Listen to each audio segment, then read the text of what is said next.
People, can I have attention for a minute because we're going to start a sharing presentation for today. So for the newcomers, right, in this community, every middle part of the session is devoted to some form of a sharing.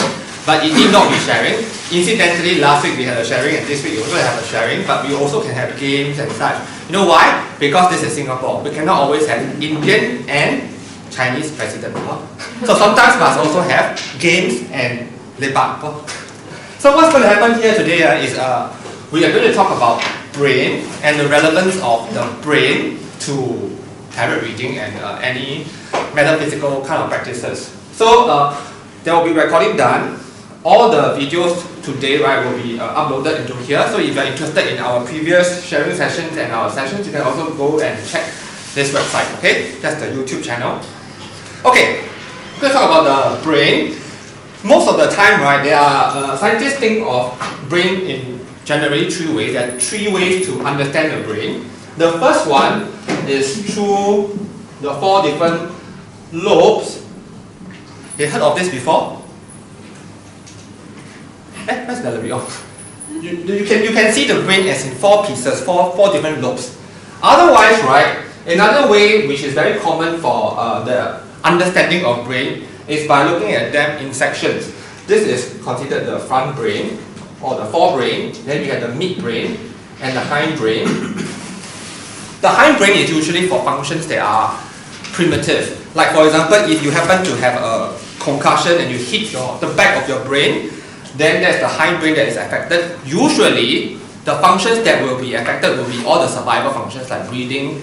You will be in a comatose, cannot do things. But if you hit your front brain, like in a car accident or something like that, right, then maybe some memory or cognitive ability is lost. That's how you interpret this, okay? But for today, right, the most common thing that we can actually interpret for the brain is to divide it into either the left and the right hemisphere. So we're going to talk about this because this is how most people understand the brain, right? Okay? So later we're going to have some activities whereby like I will ask you some questions and you can also participate.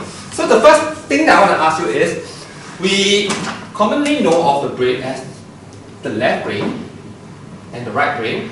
So imagine you are facing this way, so this is the left and this is the right. Which brain do you think is a better brain? Is there no difference, or you think that one brain is better than the other? Okay, just have a raise of hands up. Who thinks the left brain is the better brain? Anybody? Who thinks the right brain is the better brain? You think so? Who thinks they are equal? The other people have no opinion. Okay, there is an answer to this and we will soon explore this. First of all, I think most of you will have some understanding of the brain. Do you know what the left and the right brain are responsible for? Anybody know what the left brain is responsible for? One side for logical, one side for something like creative. Okay, let's draw a bigger brain so that you can see, okay?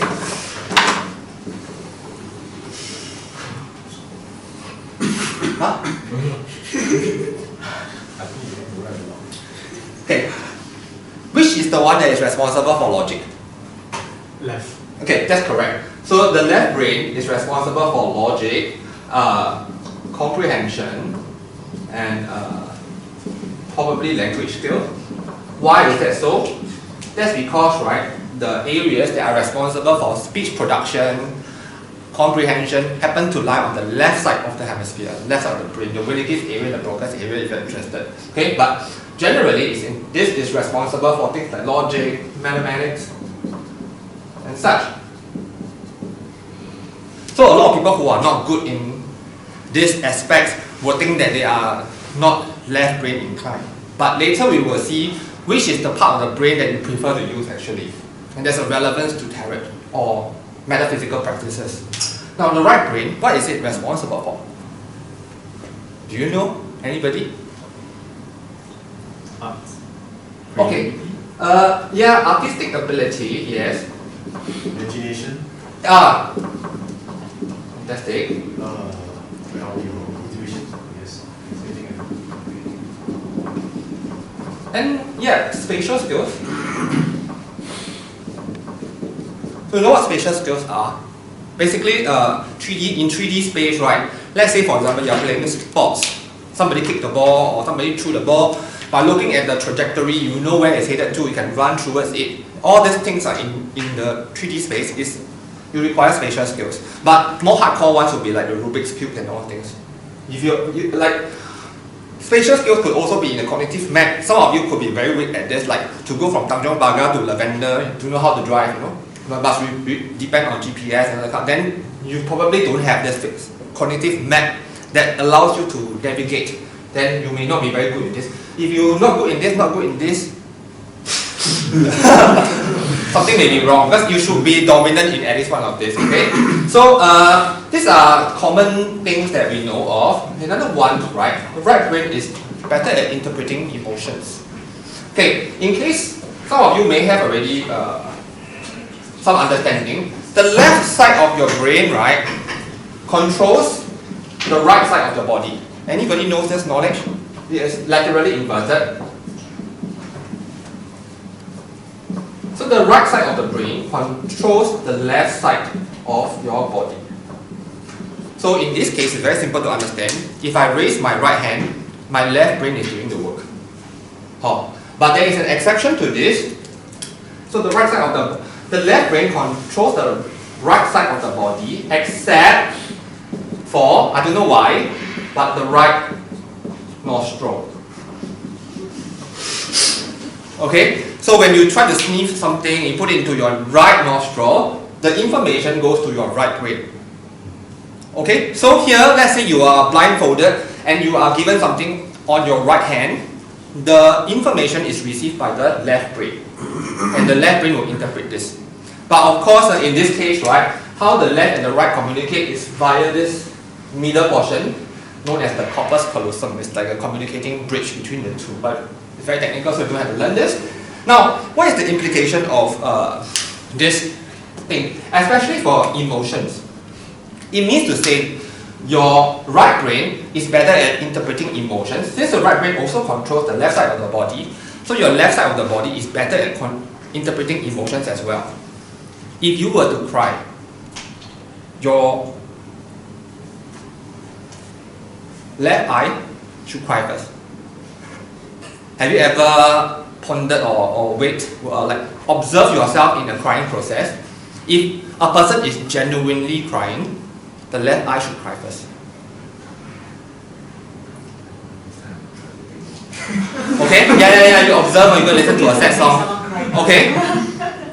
But of course, this is how your brain is wired. It need not be like that. Imagine yourself in this position. Now let's go back to our past, about 18 years old. Imagine you are a boy, okay, and you go on a date with a girl. She wants to see a Mandy Moore movie whereby the protagonist must die because she got leukemia. This kind of a movie, right? And you are very touched, you want to cry. But you want to show that you are very macho, cannot cry. Then I don't know, boys are stupid, right? So what could happen is you can endure, because she's sitting on your right, you cannot tear on your left. So you can defy wiring that way. Just like, right, under normal circumstances, if you touch something hot, you will retract your hand, correct now? This is how your brain is wired. But imagine it is a chemical practical exam. You cannot drop the test tube. You have to endure, correct now? So this is like you can defy the wiring in a way. But your brain is designed in such a way that the left eye is supposed to interpret emotions better. So what this means is that if you suspect that your girlfriend is lying, that she is out with her girls, or you suspect that your boyfriends are lying when he says that he's out with his boys, ask him to repeat again. Use your left ear to hear. Say it one more time, please. Okay? Then you can hear very carefully. Your left ear may be able to detect that the person is lying. But of course, you cannot have the emotions clouding your judgment of that. You understand what I'm talking about in this case, right? So there is another thing.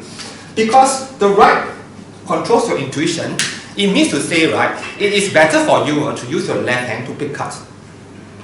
If you want to go and buy for the Toto and all things, right, and you want to buy random numbers, suppose you already want to buy your birthday, which is 17th of March, 0317, it's fixed. You always buy it nonetheless. So that one, no, right hand, left hand, no issue. But if you are supposed to choose random numbers, the left hand is actually better at it. Scientifically proven as well. There's an advantage. Okay, so a lot of tarot readers, they actually choose using the left hand. Now, here, which is the better brain? Obviously, here, although all of us may think that they are equal, but the right brain is actually a more powerful brain. Why? Because the left brain does logic, so it only goes by binary, 0, 1, 0, 1, and processing inputs and outputs. So it essentially is a 2D brain. However, the right brain is functioning at a higher dimension. The right brain is a 3D brain. So the right brain is at a higher order than the left brain. So the right brain is more powerful, built to be more powerful. So there are a lot of tarot readers over here. Many tarot readers, right, they are 3D readers, which means they depend on pictures, depend on intuition, as opposed to those who depend on manuals. So if you are a 3D reader, you can never get satisfied with a 2D reading. Which is also why, right, sometimes, right, some readers cannot read for other people because they are at a higher plane. You get what I'm talking about? This is not insulting anyone, but it's just like a fact of sorts. Another thing that maybe many people do not know about the left brain and the right brain, the left brain and the right brain also have one other function. The left brain, because it's logical, represents your public self. But the right brain is responsible for your private self. What is the public self and the private self? Public self is the you, right, that needs to respond to people like bosses. Okay, now let's go through this motion. Imagine with me. If you are going to work, you see your boss coming. You don't really want to talk to this boss. You have to smile anyway, so it's a hi boss, smile. So you are using what self to do it? Using your public self to do it. Imagine you smiling, okay? Where is the smile slanted towards? Like you give a smile, it's a big smile, like, you see? You smile to yourself now, It's slanted to the right. Why? Because your left brain controls the right side of the body. Your left brain is doing the job of smiling fakely. But now we imagine a childhood experience that you're really very happy about, and you are happy and you smile to yourself. You will realize that your facial muscle on the left is lifted more because this is your real self. The left side will go slant. It's more elaborate on the left side. You know what I'm talking about? You try it. Think about a happy childhood experience or a happy experience that you have, and try to smile to yourself. You realize that the left side is actually more. It slants this side if you observe yourself. You are doing it. Okay, so now if you want to know if this is also a reverse experience, if you really want to know if somebody really is happy to see you or faking it to see you, you can observe carefully the facial expression because we are not emoticons. It's impossible for us to have symmetrical smiles. Okay, you go and look at all the prime ministers and all things or whatever you know. Tolopanga, welcome to Tolopanga, then for a minister's face, right, and smile, right? All fake smile. Because all slanted to the wrong side, because they are posing for a picture. Not necessarily fake smile, but they're posing, so it's artificial. But if you naturally, genuinely smiling, it's supposed to slant to the left. That person really is keen to see you. Probably, she's attracted to you, she likes you. Okay?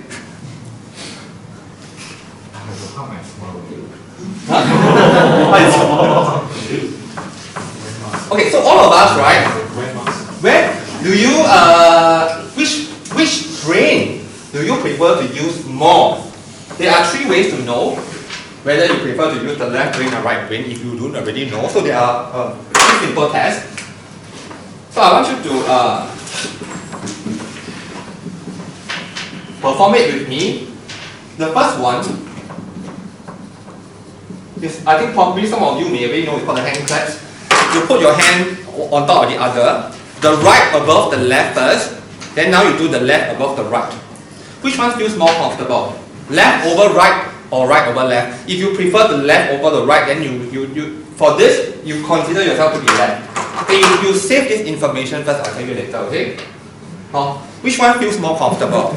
Not which one feels more intuitive, Which one feels more comfortable? Is it the left thumb over the right one, or the right one feels over the left? You try both hands.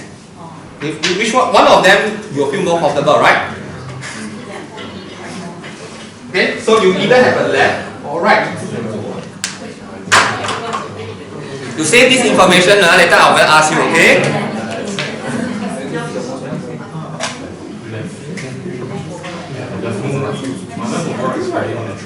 One will feel more natural, more comfortable. Now, 这样子我是这样啊。 You pick up on those. Oh, so the other way is 都没有分别，我来这个我给你也没得 choice 嘛。都好像不是你。Right. People are different. Everyone's like. okay. Now, the next test is called the movie seating test. Suppose you go to Lido Cinema, you are the first person ever to buy the seats, and the floor plan or the seating plan of the movie theater is supposed to be like that. You can choose A or B. Now think about it, which seat do you prefer? Seat A or seat B? Okay, you have the idea, you have the thing in your head already, right? Decide quickly. Okay, so it's either A or B. Now, let's have a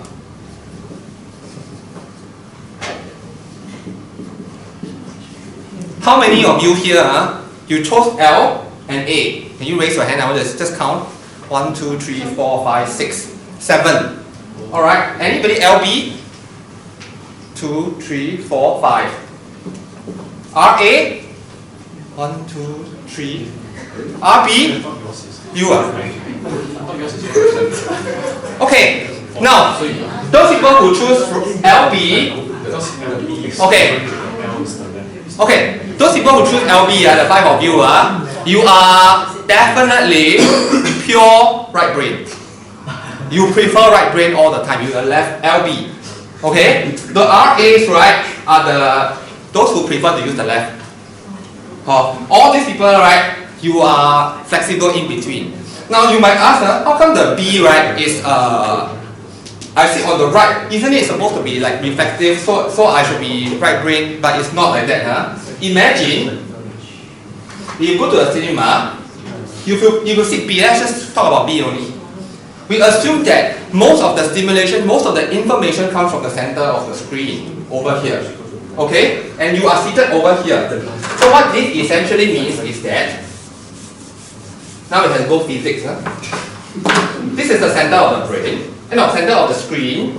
You are seated over here. This is your eyes. The light rays go to your eyes.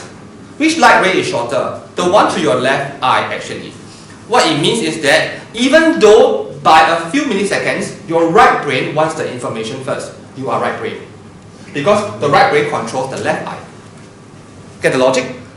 Okay? So here we have two different ways. So LB and RA, very clear distinction that you are right brain and left brain. The others, I think sometimes you are here or there. But here, right, if you tend to choose a B seat, it could also mean that as a general preference, you prefer to look at cinematics instead of appreciating the movie in terms of dialogues and such.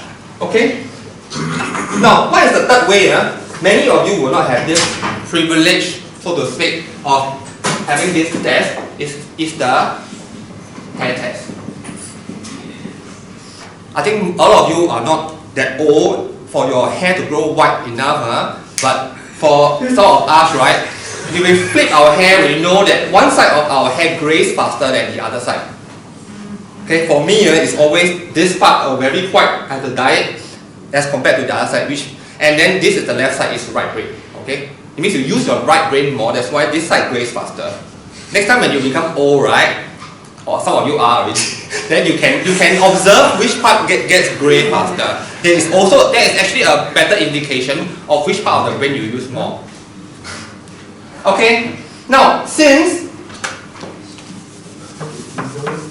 the right side of your brain is responsible for intuition, this means that scientifically there is a way to increase your intuition. So obviously one of the things that you need to do is to use the left side of your body more. Like use the left side to pick cards, or use the left side of the body for more. So you will exercise the right side of the brain more. But there are other ways in which you can improve intuition. So the first way is, I got, sorry.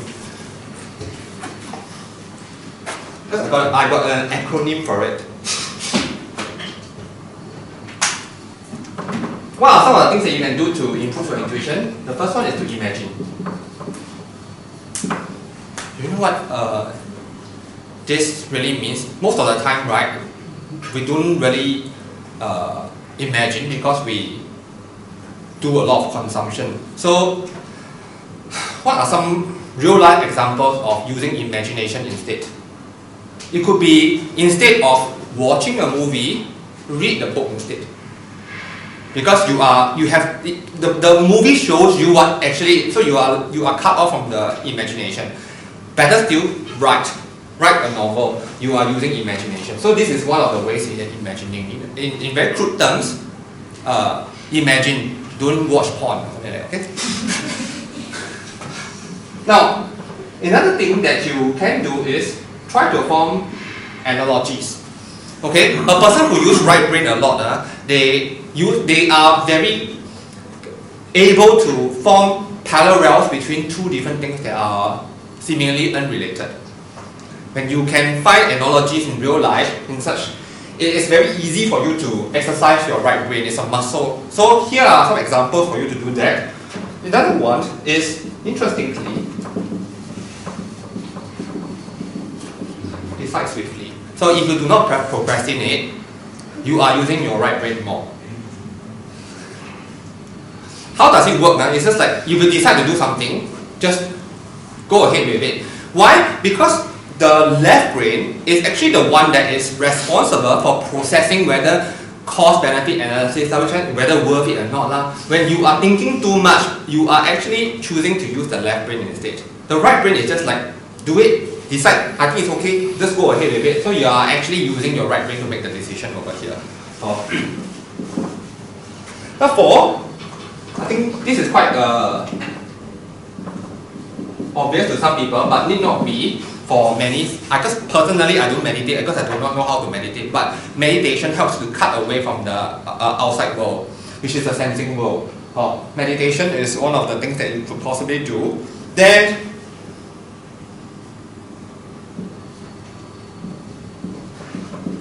got to learn. What's the thing about learning? You need to learn diversified things. Your right brain is actually very diversified in its context. Why? Because it has spatial ability, which means say, if you play sports, you are actually using your right brain. If you perform art, if you do paintings, you are also using your right brain. So the right brain is not only artistic, it's athletic. So you need to have a lot of different diversified interests, right? Because the right brain is three-dimensional, it's interested in many things, so that can help you. Finally, you need to appreciate some form of humor, because the right brain is humorous. Okay, now, can you think of an acronym that can link all the four together, and all the 6 alphabets together, so that it can form an easy one? When you are doing this exercise, right, essentially you are also using your right brain to do it.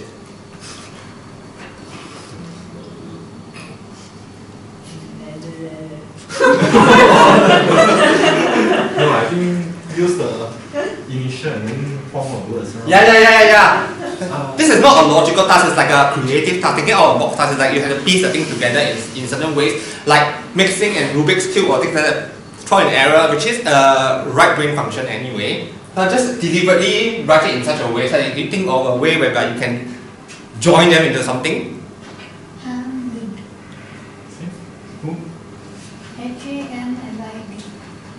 H-A-M-L-I, Hamlet